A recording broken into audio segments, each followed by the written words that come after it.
नाशिक देवळी मतदारसंघ लाखलगाव रामसे गंगापाडळी येथे नाशिक देवळी मतदारसंघाचे लोकप्रिय आमदार दिवंगत आमदार भिकचंद दोंदे यांच्या कन्या डॉक्टर सुवर्णा भिकचंद दोंदे यांनी लाखलगाव रामसे गंगापाडळीच्या सन्माननीय सरपंच सौ चंद्रभागा आई कांडेकर, ज्येष्ठ लेखक निवृत्ती कांडेकर यांच्यासह ऐतिहासिक संस्थांना भेट दिली। तब्बल 40 वर्षांपूर्वी नाशिक देवळी मतदारसंघाचे लोकप्रिय आमदार दिवंगत आमदार भिकचंद दोंदे यांच्या विकास निधीतून बांधण्यात आलेला पूल जो गंगा नदीच्या उत्तरायणीय दिशेला असून तो लाखलगाव गंगापाडळीसह आजूबाजूच्या तब्बल 10 ते 12 गावांना जोडण्याचे काम करतो।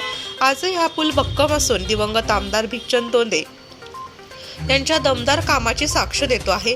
ज्यावेळी हा पूल अस्तित्वात नव्हता त्यावेळी दळणवळणाचा कोणताच मार्ग ग्रामस्थांना नव्हता।